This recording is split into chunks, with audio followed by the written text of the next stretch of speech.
কাল যশোরে যাচ্ছেন প্রধানমন্ত্রী। দলীয় প্রধানকে বরণে বিএনপি নেতাকর্মীদের প্রস্তুতি। খাল খনন ও হাসপাতালের নির্মাণ কাজ উদ্বোধন করবেন তারেক রহমান। এইচএসসি ও বিশ্ববিদ্যালয়ে ভর্তি পরীক্ষা এগিয়ে আনতে চান শিক্ষামন্ত্রী। ইউজিসিকে সমন্বয়ের অনুরোধ। শিক্ষার মানোন্নয়নে সবার সহযোগিতা কামনা। খরচের ভারে চিরে চ্যাপ্টা মধ্যবিত্ত, সংকুচিত আয় আর লাগামহীন ব্যয়ের প্রভাব জনজীবনে। কমছে না মজুরি বৈষম্য। শ্রেণীভিত্তিক পরিকল্পনার পরামর্শ। গ্রামে ভোগান্তি কমাতে ঢাকায় লোডশেডিং এর পরিকল্পনা। সন্ধ্যার পর নিরবচ্ছিন্ন বিদ্যুৎ। ইস্টার্ন রিফাইনারি চালু করতে চট্টগ্রামের পথে 1 lakh metric ton crude oil.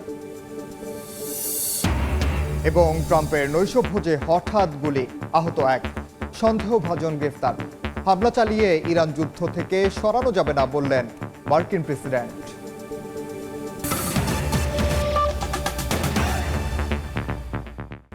সময় সংবাদের সঙ্গে আছি আমি ওমর ইনাম। কাল যশোর সফরে যাচ্ছেন প্রধানমন্ত্রী তারেক রহমান। সরকার প্রধানকে স্বাগত জানাতে চলছে শেষ সময়ের প্রস্তুতি।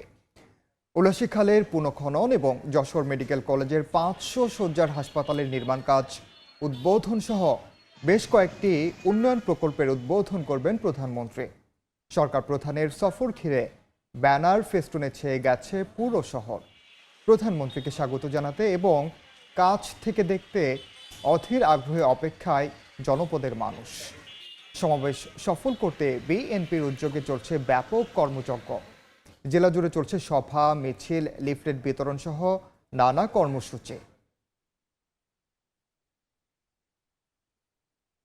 প্রধানমন্ত্রীর আগমন উপলক্ষে অবশ্যই আমরা যশোরবাসী হিসাবে অনেক বেশি গর্বিত। আমরা খুব খুশি।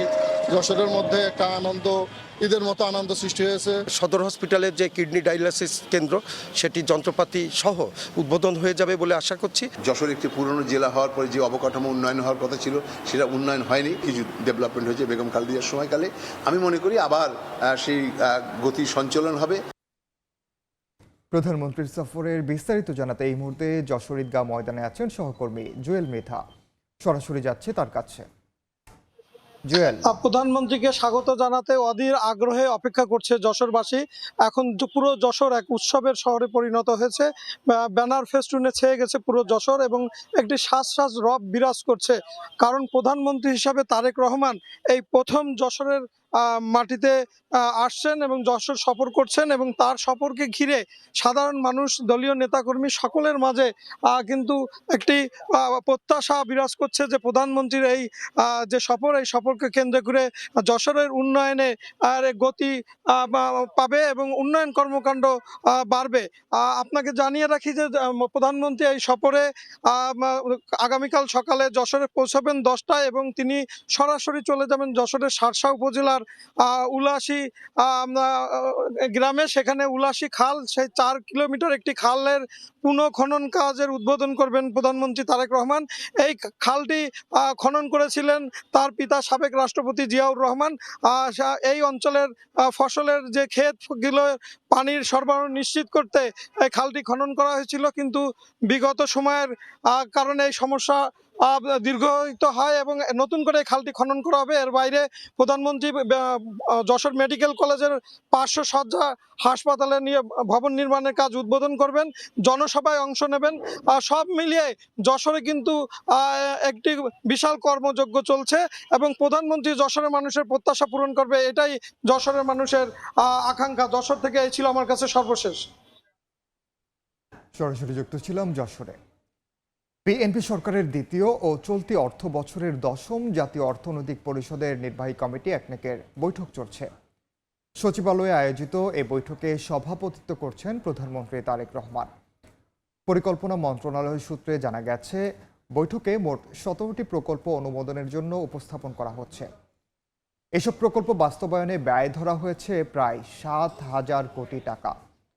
উত্থাপিত প্রকল্পগুলোর মধ্যে পরিকল্পনা কমিশনের আর্থসামাজিক অবকাঠামো বিভাগের 4টি, কৃষি, পানি সম্পদ ও পল্লী প্রতিষ্ঠান বিভাগের 2টি এবং ভৌত অবকাঠামো বিভাগের 11টি প্রকল্প রয়েছে। এছাড়া একনেকের অবগতির জন্য পরিকল্পনা মন্ত্রীর অনুমোদিত আরও 33টি প্রকল্প উপস্থাপন করা হবে। এর আগে গত 6 এপ্রিল বর্তমান সরকারের প্রথম বৈঠকে 483 কোটি টাকার 5টি প্রকল্প অনুমোদন করে জাতীয় অর্থনৈতিক পরিষদের নির্বাহী কমিটি একনেক। বিএনপি সরকার ক্ষমতায় আসার পর থেকে তারেক রহমান তার প্রতিশ্রুতি পালন করে যাচ্ছেন, এ কথা বলেছেন প্রধানমন্ত্রীর রাজনৈতিক উপদেষ্টা ও বিএনপির সিনিয়র যুগ্ম মহাসচিব রুহুল কবির রিজভী। সকালে জাতীয়তাবাদী মুক্তিযুদ্ধের প্রজন্মর নবগঠিত কেন্দ্রীয় কমিটির সদস্যদের নিয়ে শহীদ প্রেসিডেন্ট জিয়াউর রহমান এবং সাবেক প্রধানমন্ত্রী খালেদা জিয়ার সমাধিতে শ্রদ্ধা জানান রিজভী। এ সময় তিনি বলেন, জ্বালানি সংকট শুধু বাংলাদেশের সমস্যা নয়, এটি একটি আন্তর্জাতিক সংকট। এ সময় মুক্তিযুদ্ধ বিষয়ক প্রতিমন্ত্রী ইশরাক হোসেন বলেন, মুক্তিযুদ্ধের মূল লক্ষ্যকে ধারণ করে এগিয়ে যাবে দেশ। দেড় যুগের ফ্যাসিবাদী বিরোধী আন্দোলন শেষে আমরা আবার একটা গণতন্ত্রকে নতুন করে প্রতিষ্ঠার যে একটা সুযোগ পেয়েছি। মুক্তিযুদ্ধের মূল লক্ষ্য চেতনাকে আমরা বাস্তবায়ন করে বাংলাদেশকে একটা স্বাধীন, সার্বভৌম এবং একটি গণতান্ত্রিক রাষ্ট্র হিসেবে প্রতিষ্ঠার জন্য আমরা মুক্তিযুদ্ধকে বুকে ধারণ করে আগামী দিনে এগিয়ে যাব। তারেক রহমানের নেতৃত্বে আমরা আবার সব দিক থেকে জ্বালানির সংকট, এই সংকট আমি আগেই বলেছি, এটা বাংলাদেশের জন্য নয়, এটা বাংলাদেশের নিজস্ব সংকট নয়, এটা বিএনপি এই সংকট তৈরি করেনি, এটা একটি আন্তর্জাতিক সংকট। এইচএসসি ও বিশ্ববিদ্যালয়ে ভর্তি পরীক্ষা এগিয়ে আনতে চান শিক্ষামন্ত্রী। এ বিষয়ে ইউজিসিকে সমন্বয়ের অনুরোধ করা হবে বলেও জানান তিনি। মেধাস্বত্ব দিবস উপলক্ষে বিশ্ববিদ্যালয় মঞ্জুরি কমিশন আয়োজিত অনুষ্ঠানে অংশ নিয়ে তিনি বলেন, বেকারত্ব দূর করতে সরকারি বিশ্ববিদ্যালয়গুলো পিছিয়ে আছে। শিক্ষার মানোন্নয়নে সবার সহযোগিতাও চান মন্ত্রী। উচ্চশিক্ষার জন্য দেশের মেধা সম্পদ বিদেশে চলে যাচ্ছে উল্লেখ করে তিনি বলেন, তাদেরকে ফিরিয়ে আনার চেষ্টা করা হবে। আমি ইউজিসিকে অনুরোধ করব, বিশ্ববিদ্যালয়ের সাথে বসে আপনি ইউনিফর্মলি কখন এই ছাত্র ছাত্রীদের ভর্তি করাবেন এবং কখন তারা ইন্টারমিডিয়েট শেষ করে বেরিয়ে আসবে, এই সিনক্রোনাইজ করার দায়িত্ব কি আমাদের সকলের নয়? আপনি সকলকে নিয়ে সমন্বিতভাবে এই কাজগুলো করে দিবেন, যেন আমাদের শিক্ষা ব্যবস্থা যেইভাবে প্রাইভেট ইউনিভার্সিটিগুলো এগিয়ে যাচ্ছিল সেই জায়গায় যেন তারা বাধাগ্রস্ত না হয়। সামাজিক যোগাযোগ মাধ্যমে এসএসসি পরীক্ষার প্রশ্নপত্র ফাঁসের গুজবে বিভ্রান্ত না হয়ে সতর্ক থাকার আহ্বান জানিয়েছে শিক্ষা মন্ত্রণালয়। রোববার মন্ত্রণালয়ের এক বিজ্ঞপ্তিতে এই আহ্বান জানানো হয়। এসএসসি পরীক্ষা 2026-এর বাংলা প্রথম পত্রের প্রশ্ন নিয়ে সামাজিক যোগাযোগ মাধ্যম ও নিউজ পোর্টালে ছড়ানো খবরটি সম্পূর্ণ গুজব ও উদ্দেশ্য প্রণোদিত বলে জানানো হয় বিজ্ঞপ্তিতে। কোথাও এ ধরনের কোনো অপ্রীতিকর ঘটনার সংবাদ পাওয়া যায়নি। এমন কোনো চক্রের ফাঁদে পড়ে অর্থ লেনদেন না করতেও সতর্ক করা হয়েছে। এছাড়া প্রশ্ন ফাঁস সংক্রান্ত কোনো অপপ্রচার নজরে এলে তা শিক্ষা মন্ত্রণালয়কে জানানোর অনুরোধ করা হয়েছে। গ্রামে ভোগান্তি কমাতে পরীক্ষামূলকভাবে রাজধানীতে দিনে 1 ঘন্টা লোডশেডিং করতে চায় সরকার। সন্ধ্যার পর সরবরাহ নিরবচ্ছিন্ন রাখার পরিকল্পনা বিদ্যুৎ বিভাগের। পাশাপাশি এলাকাভিত্তিক ভারসাম্য রাখা হবে বলে জানান কর্মকর্তারা। সাইফুল ইসলামের ছবিতে ফারুক ভুইয়া রবিনের রিপোর্ট। গরম আসতেই দেশের নানা জায়গায় তীব্র লোডশেডিং, বিপর্যস্ত জনজীবন, নেতিবাচক প্রভাব ব্যবসা বাণিজ্য, সেচ কার্যক্রম আর উৎপাদন খাতে। বিদ্যুৎ থাকে না বললেই চলে, ইভেন যখন চলে যায় 1-2 ঘন্টার উপরে সময় চলে যায়, তখন হচ্ছে বিদ্যুৎ আসার কোনো নাম নাই। কারেন্টের অতিরিক্ত জ্বালাই আছে, প্রচুর কারেন্ট যায়, আর গেলার খবর নেই। বেশি গরমে রাত্রেবেলা কারেন্ট থাকে না, সারাদিন কারেন্ট থাকে না। 2.5 থেকে 3,000 মেগাওয়াট বিদ্যুৎ ঘাটতিতে দেশের নানা এলাকায় যখন হাঁসফাঁস অবস্থা, রাজধানী ঢাকায় তখন অনেকটাই স্বস্তির ছাপ। যে কারণে গ্রাম শহরে বিদ্যুৎ বৈষম্য নিয়ে উঠছে নানা প্রশ্ন। এমন পরিস্থিতিতে ঢাকাতেও পরীক্ষামূলকভাবে 110 মেগাওয়াট করে লোডশেডিং করার কথা জানান বিদ্যুৎ প্রতিমন্ত্রী। বৈষম্য মুক্ত করবার জন্য আমরা শহরেও প্রয়োজনে লোডশেডিং এর সিদ্ধান্ত নিয়েছি। বিদ্যুৎ বিভাগ বলছে, গ্রামে ঘাটতি কমিয়ে আনতে ঢাকায় লোডশেডিং এর পরিকল্পনা। এর মাধ্যমে গ্রামীণ অর্থনীতি, কৃষি ও সেচ কার্যক্রমে বিদ্যুৎ সরবরাহ নিশ্চিত করাই লক্ষ্য। এখন প্রশ্ন হচ্ছে ঢাকায় কিভাবে সমন্বয় হবে 110 মেগাওয়াট লোডশেডিং। বিদ্যুৎ বিভাগের পরিকল্পনা ঢাকায় আপাতত দুপুরের দিকে লোডশেডিং করে সন্ধ্যায় সরবরাহ স্বাভাবিক রাখা। প্রাথমিকভাবে রাজধানীর এলাকাগুলোতে দৈনিক লোডশেডিং 1 ঘন্টার মধ্যে সীমিত রাখতে চায় বিদ্যুৎ বিভাগ। এছাড়া অর্থনৈতিক দিক বিবেচনায় যথাসম্ভব নিরবিচ্ছিন্ন সরবরাহ থাকবে শিল্প কারখানা এলাকায়, যাতে কোনো জায়গায় 1 ঘন্টা বেশি নয় আজকে এখানে হলে কালকে না হয় এভাবে কিভাবে করা যায়। সবই কিন্তু যেহেতু 100% ওইটাই মানতে হবে এমন কথা নাই। এটা এলডিসি ইচ্ছা করলে তার মধ্যে করেও করতে পারবে, যাতে শিল্প বা এই কাজের বেশি এফেক্টেড না হয়। সেই জন্য আমরা সবসময় আমরা প্রায়োরিটি দিয়ে থাকি শিল্প কারখানা এলাকাগুলো। বিশ্লেষকরা বলছেন বিদ্যুৎ বন্টন নীতির ক্ষেত্রে অগ্রাধিকারে রাখতে হবে খাদ্য নিরাপত্তা, অর্থনীতি, উৎপাদন খাত ও মানবিক দিক। সর্বোচ্চ মাত্রায় যাতে সেচের জন্য বিদ্যুৎ দেওয়া যায়, এটা সরকারের প্রথম প্রাধিকার হওয়া উচিত। দ্বিতীয় যেটি হওয়া উচিত যে শিল্প কারখানা যারা রপ্তানিমুখী শিল্প অথবা দেশীয় শিল্পের সাথে জড়িত, তাদের জন্য বিদ্যুতের সরবরাহটি স্বাভাবিক রাখার চেষ্টা করা। এছাড়া হাসপাতালগুলোতে নিরবিচ্ছিন্ন বিদ্যুৎ থাকাটি গুরুত্বপূর্ণ। বর্তমানে দেশে বিদ্যুৎ উৎপাদন হচ্ছে 12 থেকে 14,000 মেগাওয়াট। ধারণা করা হচ্ছে চলতি মৌসুমে সর্বোচ্চ চাহিদা দাঁড়াতে পারে 18,500 মেগাওয়াট। ফারুক ভিয়া, রবিন, সময় সংবাদ, ঢাকা। মশা নিধনে আরও 200 ফগার মেশিন কেনার টেন্ডার দেওয়া হয়েছে। এছাড়া মশক নিধনে ব্যবহৃত ঔষধের পাশাপাশি বিকল্প ঔষধ নিয়েও ভাবা হচ্ছে। সকালে রাজধানীর বঙ্গবাজার মোড়ে মোহাম্মদুল্লাহ হাফেজি হুজুর সড়কের নাম ফলক উদ্বোধন শেষে এ কথা জানান ঢাকা দক্ষিণ সিটির প্রশাসক আব্দুস সালাম। বলেন, এডিস মশার উৎস স্থান ধ্বংস করতে হবে। এছাড়া ডেঙ্গু ও চিকনগুনিয়া নিয়ে এরই মধ্যে প্রধানমন্ত্রী তারেক রহমান সতর্ক থাকার নির্দেশনা দিয়েছেন বলেও জানান তিনি। এ সময় আব্দুস সালাম আরও বলেন, অন্তর্বর্তী সরকারের গাফিলতির কারণে হাম পরিস্থিতির এই দুরবস্থা দেখা দিয়েছে। আমরা ঔষধের পরীক্ষা করেছি, সেটা শুধু আমাদের এখানে না, মন্ত্রণালয়ের দেখেছেন আপনারা, আপনাদেরকে নিয়ে গিয়েছিলাম। কাজে তারা সেখানে বলেছে যে ওষুধটা কার্যকর। তারপরে আমরা অন্য ওষুধও দেখছি। এবং ফগার মেশিন আপনারা জানেন যে আমাদের যা আছে আমাদের আরও লাগবে। ফগার মেশিন আরও নতুন করে কেনার জন্য আমরা ইতিমধ্যেই আমরা টেন্ডার গ্রহণ করি। এবার বাণিজ্যের সংবাদ।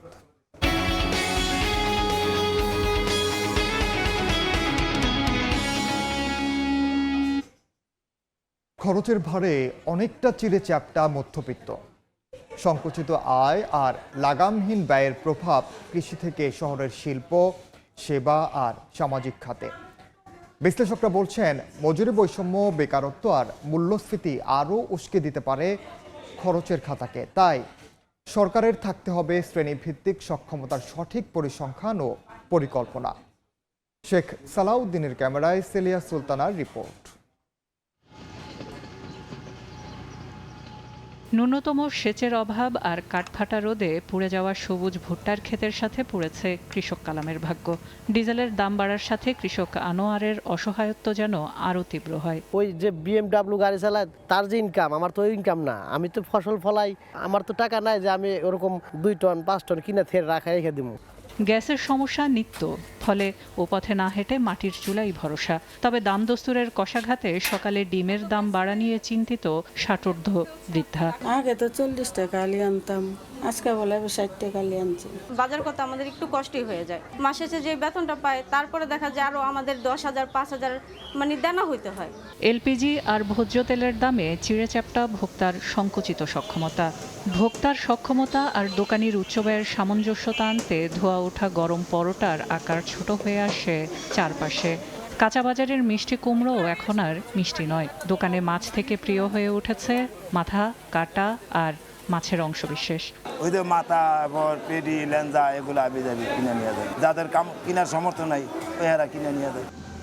গ্রামের মধ্যবিত্ত এবং শহরের মধ্যবিত্তের মধ্যে আয় ব্যয়ের পার্থক্য থাকলেও জ্বালানি তেল যেন শহরের লিটন সাহেব এবং গ্রামের কৃষক আনোয়ার সাহেবকে একই সুতোয় বেঁধে ফেলেছে।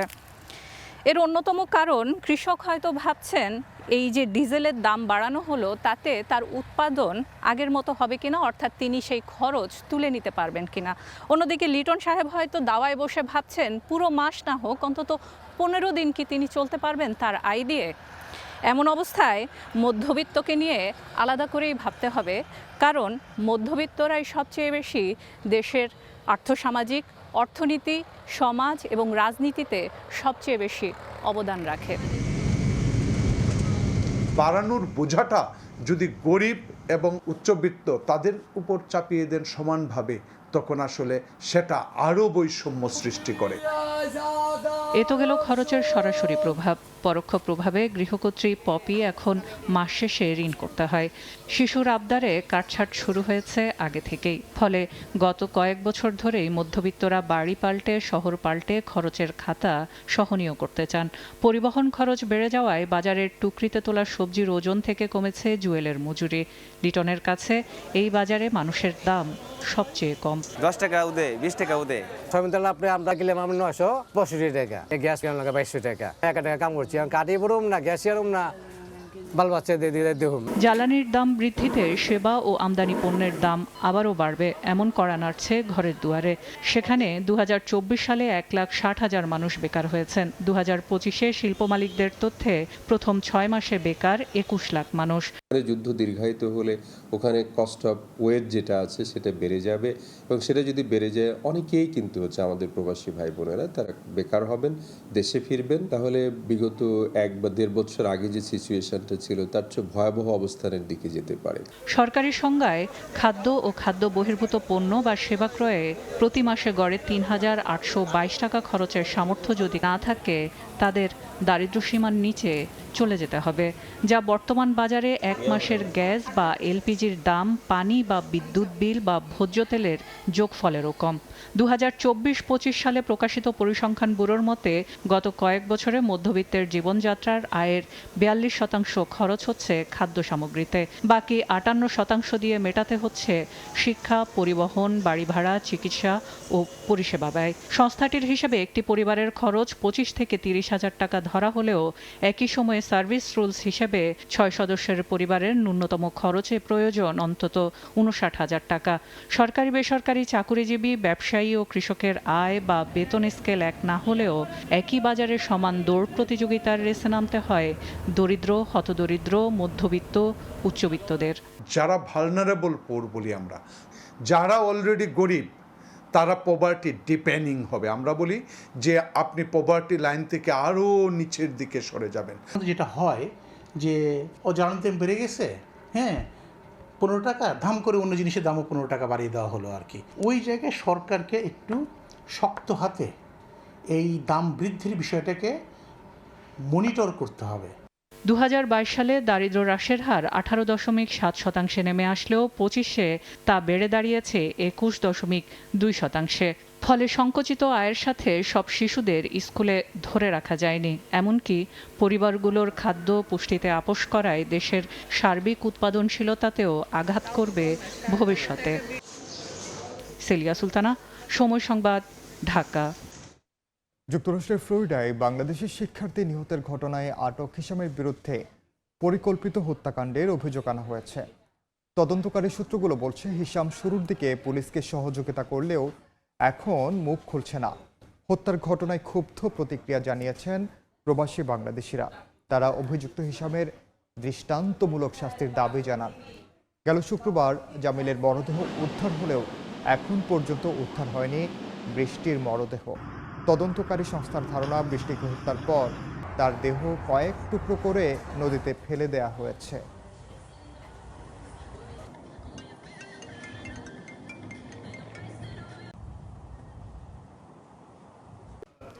দেখছেন সময় সংবাদ। যুক্তরাষ্ট্রের ওয়াশিংটন ডিসিতে প্রেসিডেন্ট ডোনাল্ড ট্রাম্পের নৈশভোজে গুলির ঘটনা ঘটেছে। এ সময় সিক্রেট সার্ভিস সদস্য আহত হন। ঘটনার সঙ্গে সঙ্গে নিরাপদ স্থানে সরিয়ে নেওয়া হয় ট্রাম্পকে।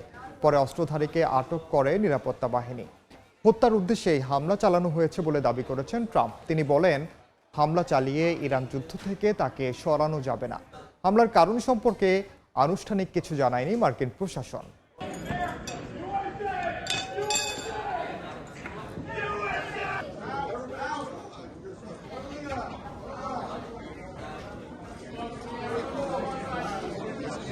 দেখছেন সময় সংবাদ।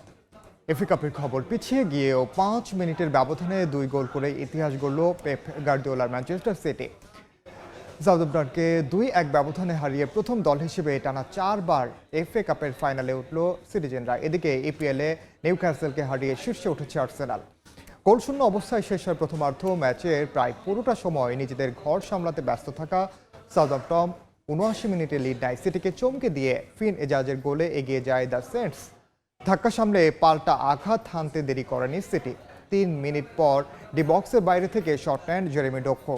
প্রতিপক্ষ ফুটবলারের পায়ে লেগে দিক পাল্টে বল চড়ায় জালে। 87 মিনিটে নিকো গনজালেন্সের দারুণ গোলে এগিয়ে যায় সিটি। শেষ পর্যন্ত 2-1 ব্যবধানের জয় ফাইনালে পা রাখে সিটিজেনরা। এ পর্যায়ে শীর্ষ সংবাদগুলো জানিয়ে দিচ্ছি আরেকবার। কাল যশোরে যাচ্ছেন প্রধানমন্ত্রী। দলীয় প্রধানকে বরণে বিএনপি নেতাকর্মীদের প্রস্তুতি। খাল খনন ও হাসপাতালের নির্মাণ কাজ উদ্বোধন করবেন তারেক রহমান। এবং এসএসসির প্রশ্ন ফাঁসের গুজব রোধে সবার সহযোগিতা চান শিক্ষামন্ত্রী।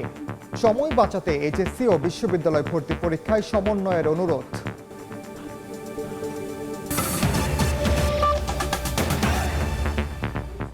এই ছিল দুপুর 12টার সময় সংবাদে। এরপর খেলার সময় নিয়ে সঙ্গে থাকবেন সহকর্মী মাকসুম আলম খান। ওমর ইনাম, আপনাকে ধন্যবাদ। খেলার সময়ের আয়োজন নিয়ে আসছে কিছুক্ষণ পর, সঙ্গেই থাকুন সময়ের।